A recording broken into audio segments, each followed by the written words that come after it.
Selanjutnya nih Kak Rahul, Bapak Ibu yang kami hormati, kita akan memasuki plenary session ketiga yang tentunya menghadirkan narasumber yang sangat luar biasa dari Direktur SDM Indonesia Financial Group atau IFG.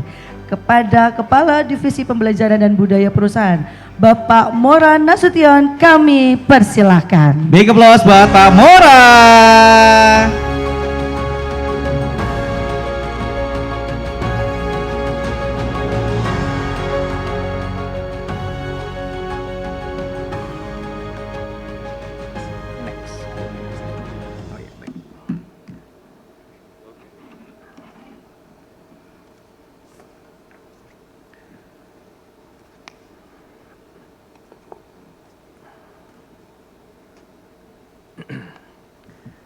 Halo.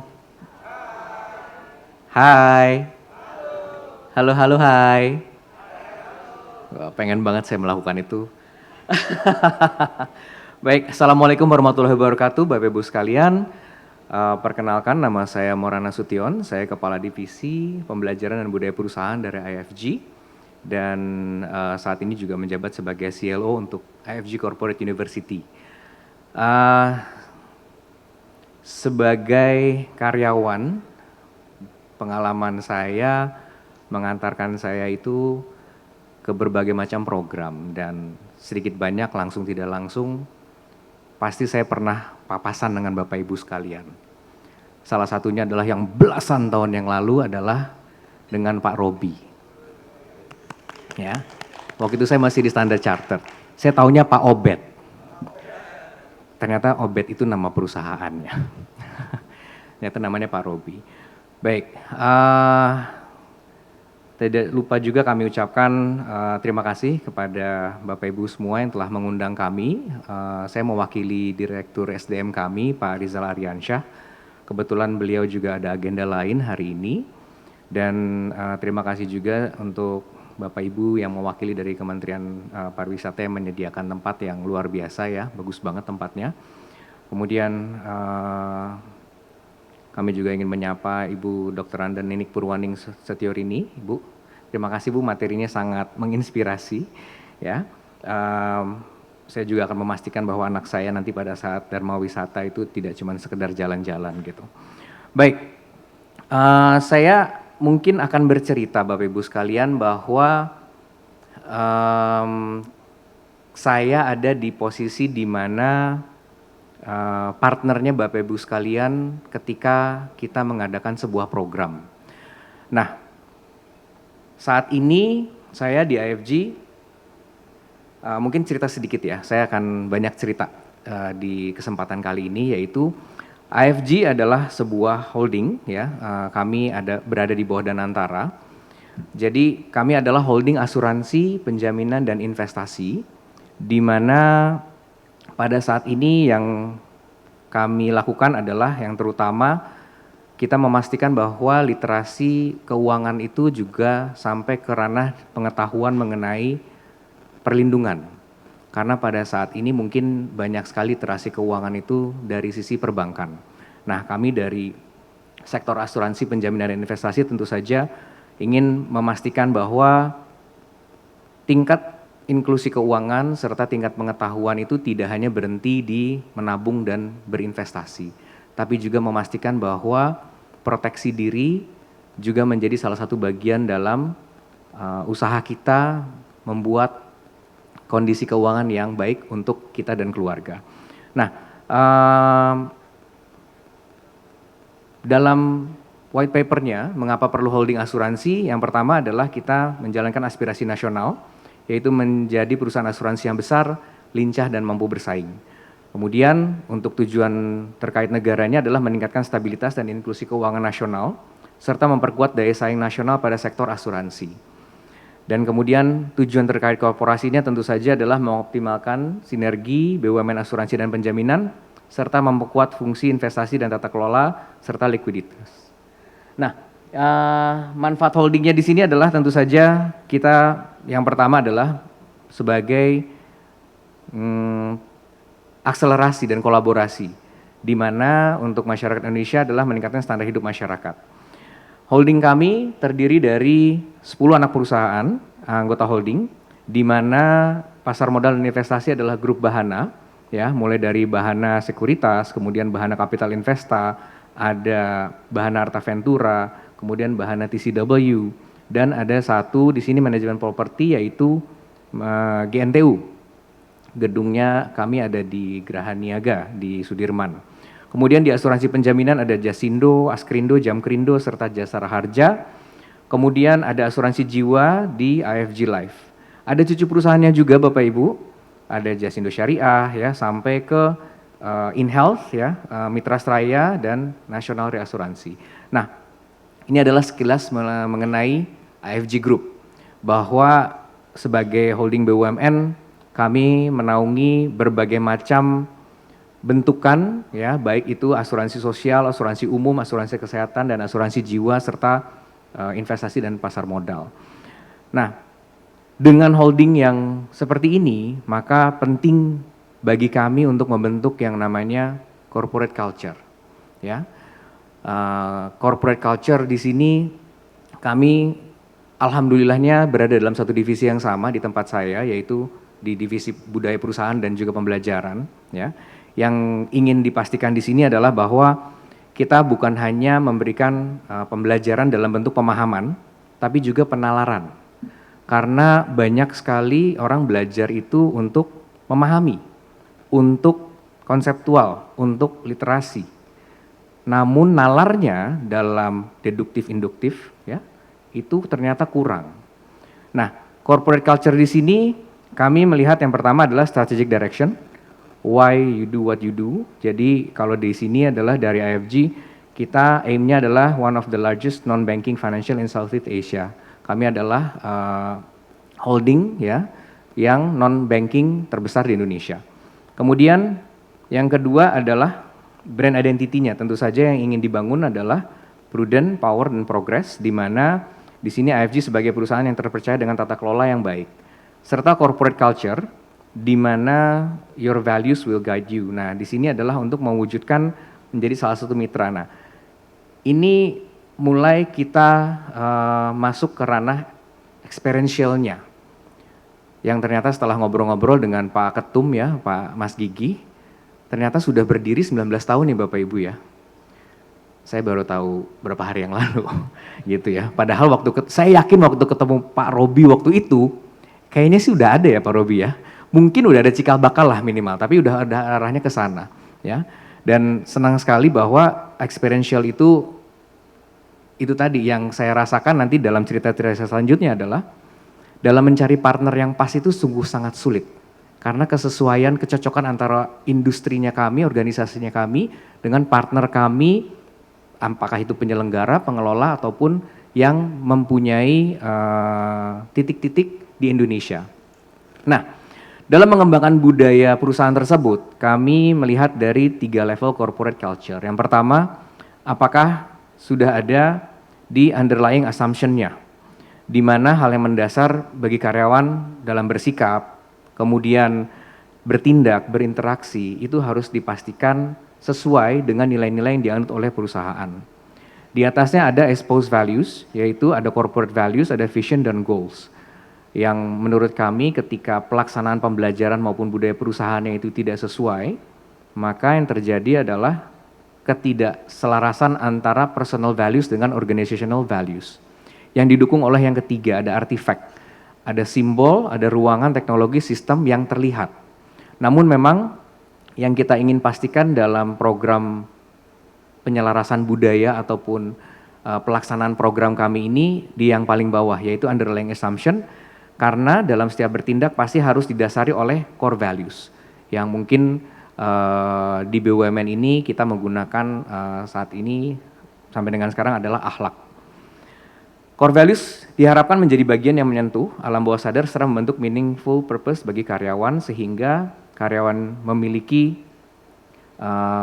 goal ataupun tujuan personal yang bisa tercapai. Nah, untuk keselarasan ya, personal values dan corporate values tersebut menghasilkan yang pertama adalah semangat dalam memberikan yang terbaik atau strive for excellence. Kemudian sense of belonging karyawan, kemudian resilience dan keinginan untuk membangun perubahan, Kemudian yang paling terakhir adalah kebermanfaatan insan BUMN kepada masyarakat. Nah, saya yakin pasti pada saat briefing awal kalau Bapak Ibu adalah partnernya kami dalam mengadakan program, ini pasti keluar. Ya, karena ini tujuan akhirnya, di mana value yang kita miliki, ya, yang terutama yang saya angkat di contoh kasus ataupun cerita saya kali ini adalah amanah, adaptif, loyal, dan kolaboratif, menjadi experience values yang membuat value-value itu bisa diinternalisasi, dibangun dengan memberikan kesempatan kepada karyawan untuk merasakan langsung pembelajaran bersama dengan masyarakat di lingkungan sekitar. Nah, inilah program yang saya ingin ceritakan kepada Bapak Ibu sekalian, program yang diadakan oleh Indonesia Financial Group yang bernama Kindness to Progress. Yang diambil dari kata-kata tagline-nya IFG itu adalah Power to Progress. Nah, Kindness to Progress adalah social project movement yang juga kami harapkan life changing experience buat karyawan.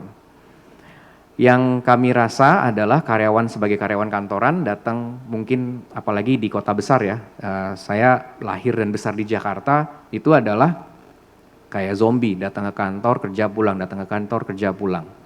Akhirnya kita merasa bahwa immersionnya perlu. Kita perlu hal-hal yang berkaitan, supaya apa? Supaya kita tahu customer yang kita berikan produk ataupun layanan itu seperti apa. Nah, inilah juga cikal bakal dari Kindness to Progress. Cerita ini dimulai dari sebuah desa di Jawa Timur, Desa Ngabab namanya.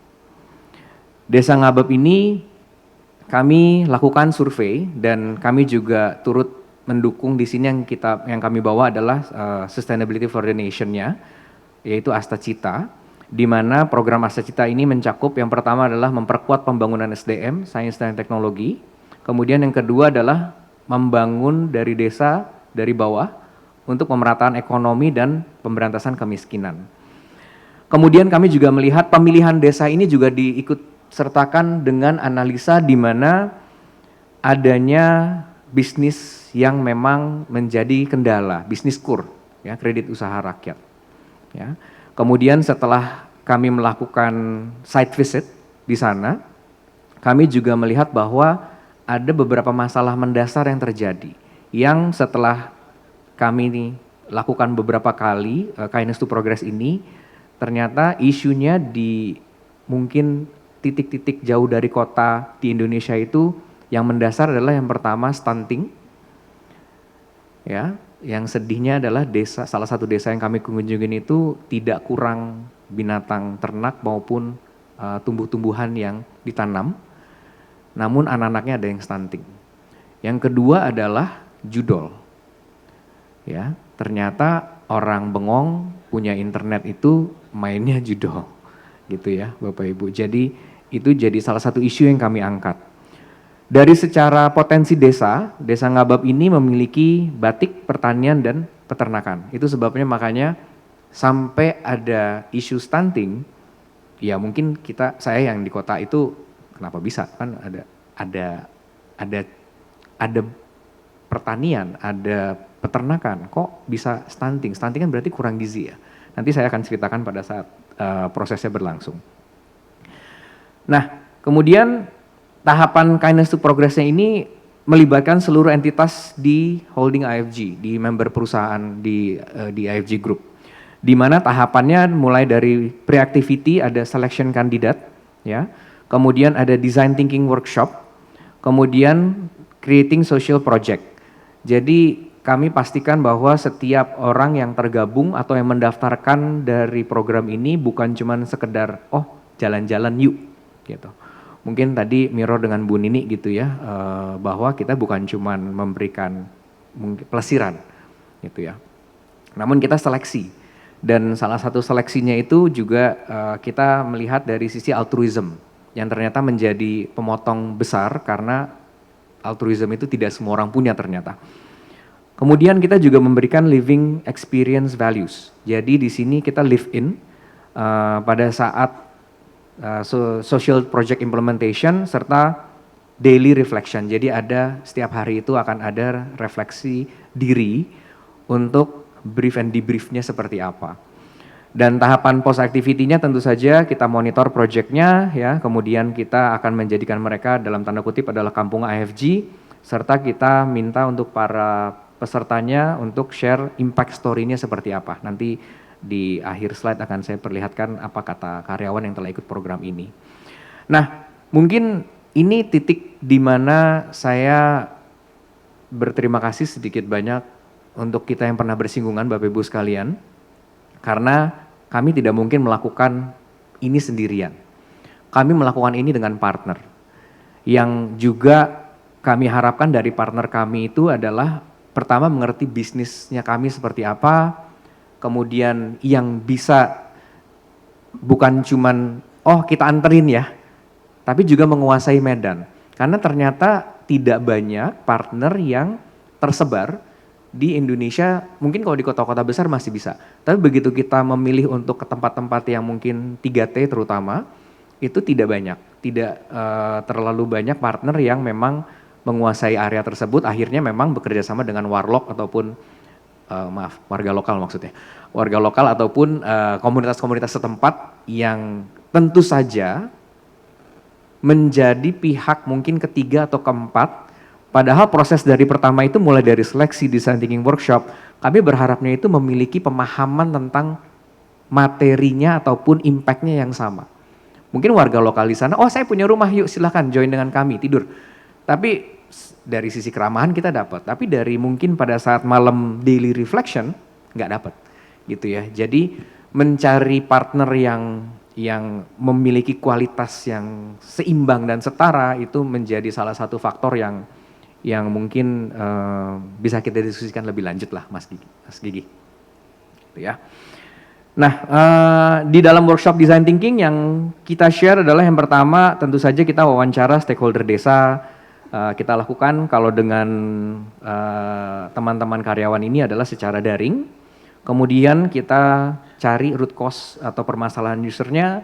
Kemudian kita membuat ide atau gagasan apa yang bisa kita angkat sebagai social project. Kemudian yang keempat adalah perencanaan eksekusi social project. Kebetulan di beberapa sesi saya juga menjadi salah satu judge ataupun komentator lah ya dari social project yang dilakukan.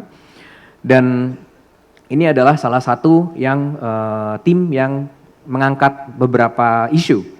Yang pertama adalah kelompok Gema Ngabab. Di sini adalah gerakan meningkatkan agriculture, branding dan bisnis di Ngabab. Yang di-highlight isunya adalah di desa ini petaninya sering mengalami kelebihan panen. Beberapa kelebihan panen dimanfaatkan sebagai pakan hewan ternak dan beberapa lainnya dibuang begitu saja. Nah, pemilik UMKM di Desa Ngabab juga memiliki hambatan dalam packaging yang kurang menarik dan pasar yang masih terbatas. Eksekusi proyeknya yang dilakukan dari Gema Ngabab ini adalah gerakan meningkatkan agriculture, branding dan bisnis Ngabab, dihadiri oleh 15 kelompok tani dan pemilik UMKM. Kemudian praktek pengemasan menggunakan alat sealer yang lebih modern dan melakukan uji coba penjualan di pasar atau lingkungan setempat. Jadi di sini yang dilakukan adalah membantu UMKM setempat gitu ya untuk memastikan bahwa produk-produknya terjual. Nah, ini juga salah satu hal yang mungkin tidak bisa membawa framework yang mungkin ribet ya Bapak Ibu. Punya catatan keuangan yang baik aja udah bagus. Jadi ya udah lajur kiri, lajur kanan, pemasukan pengeluaran bisa tertata dengan baik dan ini alhamdulillah bisa membantu ekonomi di Desa Ngabab. Yang kedua adalah di kelompok Bangkit. Di sini batik Ngabab kreatif dan inovatif. Batik Ngabab itu disebut batik sayur Bapak Ibu. Dan batik sayur ini di pengrajin di Desa Ngabab belum sepenuhnya memahami proses end-to-end dalam membatik dan proses pewarnaan dalam industri batik. Maka dalam eksekusi proyeknya adalah kami memberikan modul pembelajaran, kami mengundang subject matter expert dari kota untuk kita ajak ke sana, kemudian mengadakan training tentang teknik-teknik, kemudian desain motif, variasi warna, ya, peningkatan kemampuan pengrajin batik untuk memproduksi batik sayur dengan skala yang lebih besar supaya bisa dijual. Kelompok berikutnya adalah kelompok berlian. Nah, ini adalah belajar bijak lindungi anak dari paparan digital. Nah, ini salah satu isunya, isu balita terpapar dunia digital itu mereka sejak lahir yang nemenin mereka handphone. Jadi nangis handphone, ya. Begitu pernikahan usia muda banyak. usia muda nikah punya anak. Nah anaknya nangis karena usianya masih muda, ibunya masih pengen main, kasih handphone.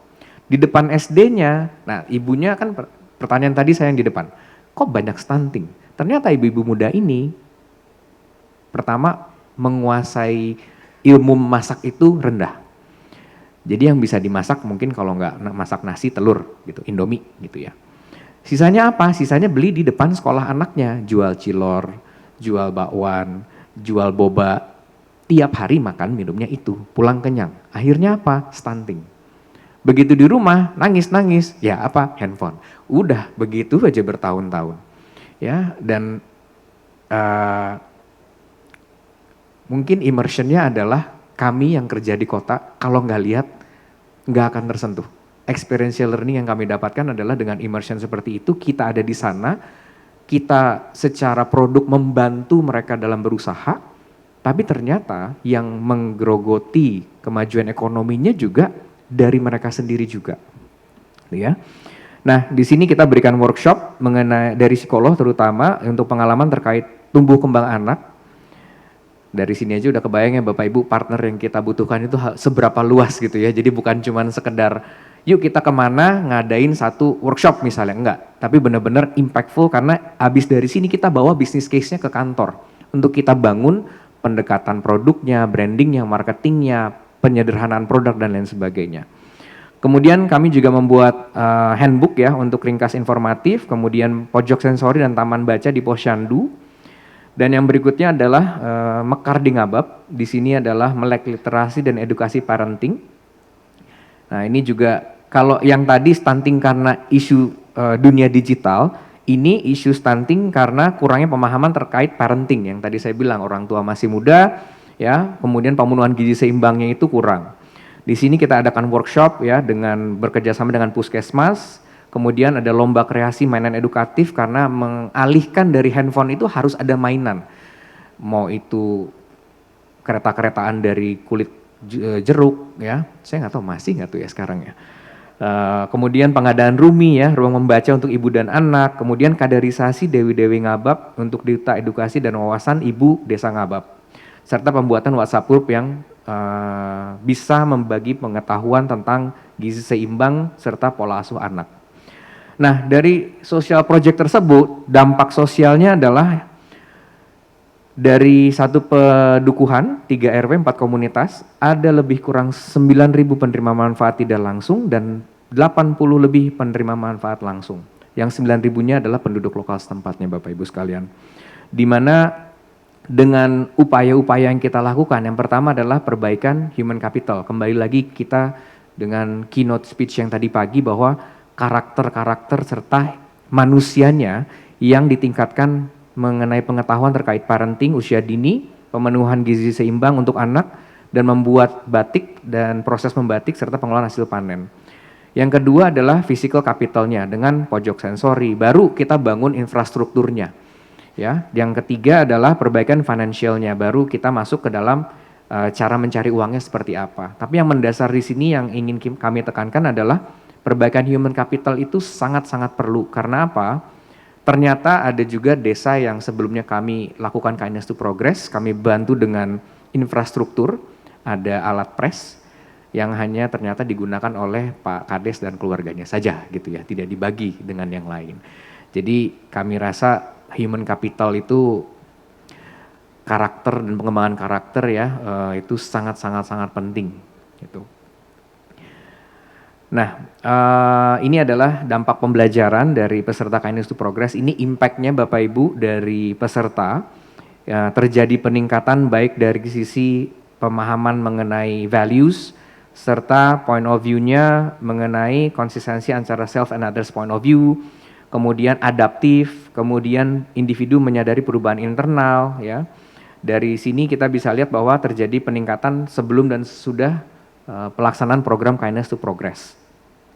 Dan hasil assessment pro-social behavior-nya juga kami ukur, di mana di sini kami melihat peserta merasakan dampak dari program Kindness to Progress karena mereka benar-benar live in. Jadi bukan sebenarnya pernah dibahas juga datang ke satu tempat, melakukan project, tidurnya di hotel. Ini enggak. mereka tidur bareng masyarakat. Mereka hidup bersama masyarakat, mereka harus datang ke sawah, ya mereka ke sawah, harus datang ke kandang, ya mereka akan ke kandang. Jadi mereka benar-benar selama 3-4 hari itu hidup bersama masyarakat. Kemudian orang-orang, karyawan-karyawan kami ini yang memang ikut dengan program ini lebih cepat merasakan perubahan dibandingkan dengan yang lain karena mereka lebih sensitif. Kemudian peningkatan dari perspektif orang lain. Jadi bisa kalau istilahnya taruhlah kakimu di sepatunya orang gitu ya. Dalam pembuatan produk ataupun dalam memberikan solusi itu bukan lagi ini produk kamu yang paling bagus, tapi mana yang paling cocok dan paling sesuai dengan customer ataupun masyarakat yang kami tuju. Nah, insight-nya Bapak Ibu sekalian bahwa dari Kindness to Progress ini kami mendapatkan empati dan mendengar. Kita bisa memahami permasalahan dari user, co-create tadi ya kalau disebutkan. Kemudian kita juga critical and creative thinking karena kami menggali sampai dengan root cause dan mencari ide proyeknya seperti apa. Kemudian kolaboratif karena karyawan ini yang bekerja sama lintas entitas dari anak perusahaan maupun anggota holding yang lain. Kemudian wisdom yang didapatkan dari masyarakat Desa Ngabab dari sisi gotong royong, terbuka, ikhlas dalam bekerja, kerja keras dan kesederhanaan. Dan quote-nya di sini adalah ketika seseorang tidak hanya melihat suatu buah desa sebagai destinasi, tapi merasakan, memahami dan tumbuh bersama masyarakatnya, saat itulah pengalaman berubah menjadi pembelajaran dan pembelajaran berubah menjadi dampak. Izinkan saya memutarkan 2 video Bapak Ibu, video mengenai Kindness to Progress dan yang kedua adalah video dari testimoni peserta sebelum saya mengakhiri presentasi saya.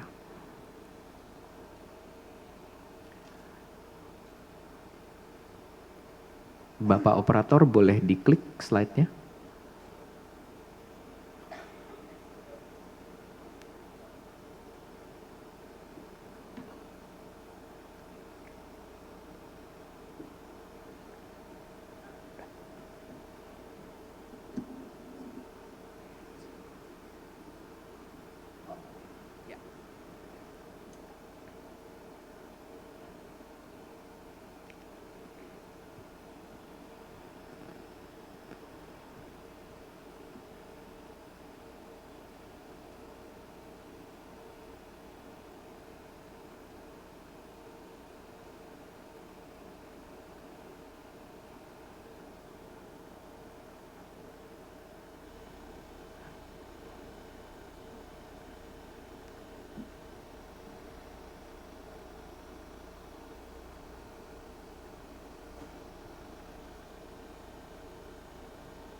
Bisa diklik? Nggak bisa? Nggak bisa diklik? Oh, oke. Saya ada. Oh nggak bisa, tapi nggak bisa dicolok ya dari laptop. Tapi ya dari atas. Oh, yaudah. Nunda dong berarti.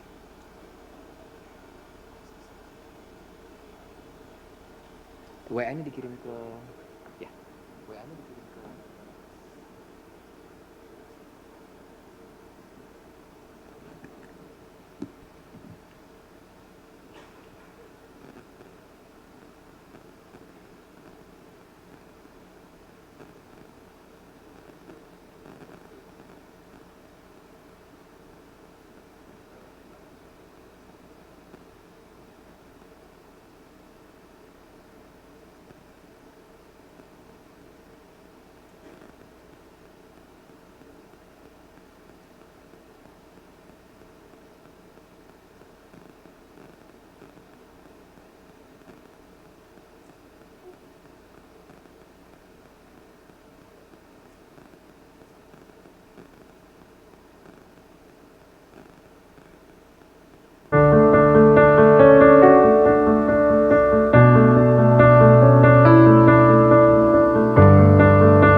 Semestinya, segala hal berjalan sesuai rencana, berjalan meraih mimpi yang sepadan.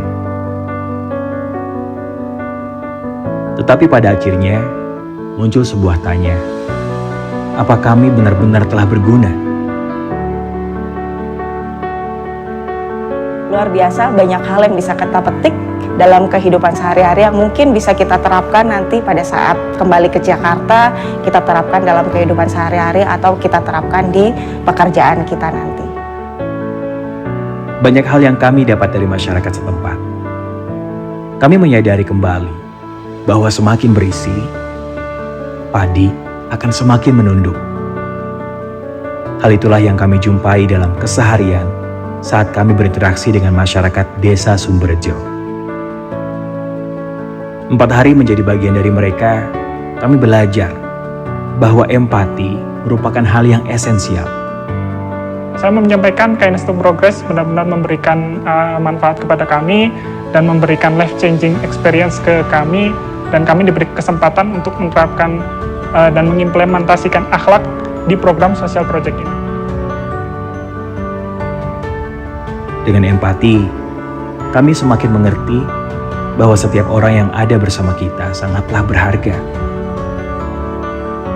Kindness to Progress adalah program yang memberikan kesempatan bagi kami untuk menggali wawasan, nilai, dan kearifan Desa Sumberjo melalui pengembangan proyek sosial yang berdampak.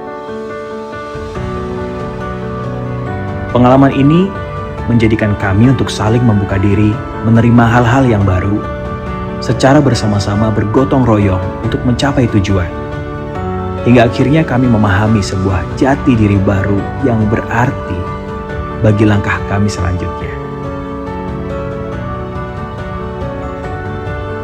Kindness to Progress menemani kami berproses, menimba pengalaman berharga dalam sumur kebaikan.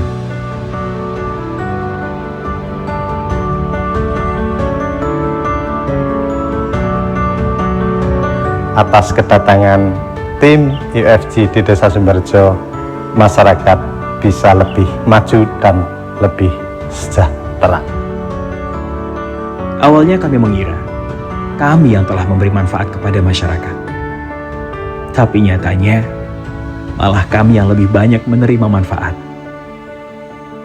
Desa Sumberjo, Ngablak, Magelang adalah tempat kami memulai. Kami, insan IFG, akan selalu ada untuk setiap kebaikan yang terus-menerus berkelanjutan dalam nadi kehidupan.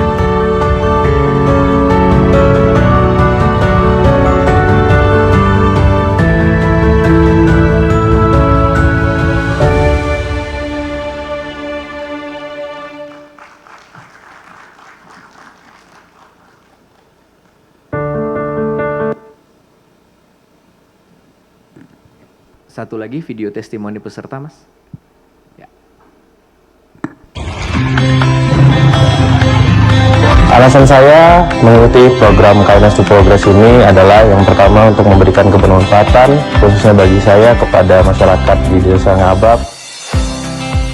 Pelaku UMKM yang ada di Desa Ngabab, sebenarnya mereka mempunyai produk yang sangat berkualitas tinggi, tapi sejak masa COVID itu mereka mendapatkan penurunan konsumer ya, dan saat ini mereka hanya melakukan produksi itu sesuai dengan permintaan. Pain inilah yang kita gali dan kita mapping di pivotnya kita sehingga kita dapat menemukan solusi yang terbaik. Saya ikut program ini karena percaya bahwa kebaikan sekecil apapun akan memiliki dampak yang besar. Kami mau mendatangkan batik expert, pengrajin batik diajarkan untuk cara membuat batik cap itu sendiri.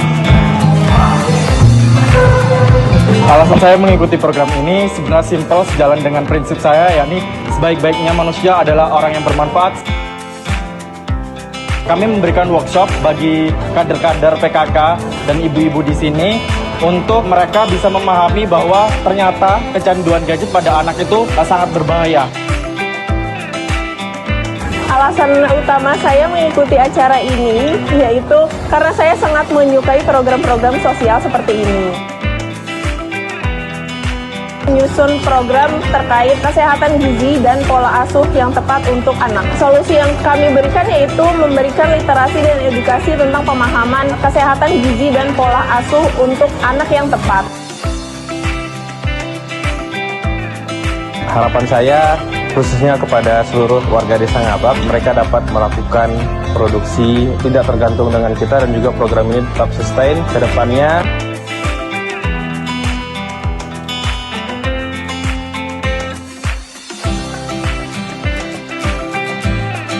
Dari kelompok 2 juga senang sekali karena antusiasme para warga ini sangat senang gitu. Nah, harapannya juga ke depan batik Ngabab ini bisa ekspansi pasar gitu. Tentunya harapan kelompok 3, program kami itu bisa dilaksanakan secara berkelanjutan oleh kader-kader PKK yang telah kami bentuk tadi. Sama harapan kita dalam jangka waktu dekat yaitu RT tersebut zero stunting. Mungkin untuk kedepannya akan disebarkan kepada RT-RT yang lain.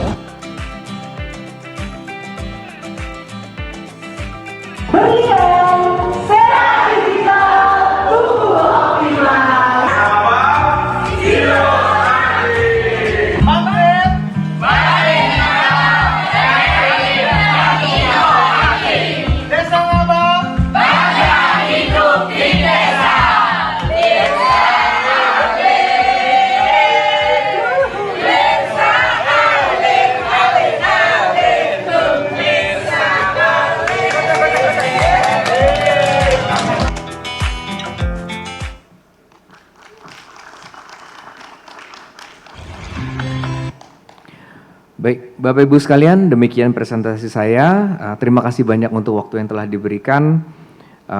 Untuk kerjasamanya di masa akan datang, kami sangat berharap tentu saja masih banyak hal yang bisa kita lakukan untuk Indonesia ini. Dan sebagai penutup pribadi dari saya, terima kasih Bapak Ibu yang telah melewati hari-hari ya. Bapak Ibu nggak akan nyangka berapa puluh tahun lagi, berapa belas tahun lagi akan ketemu dengan siapa yang juga masih nempel di kepalanya mereka tentang program yang pernah mereka jalankan bersama Bapak Ibu. So, terima kasih banyak. Assalamualaikum warahmatullahi wabarakatuh. Salam sejahtera untuk kita semua.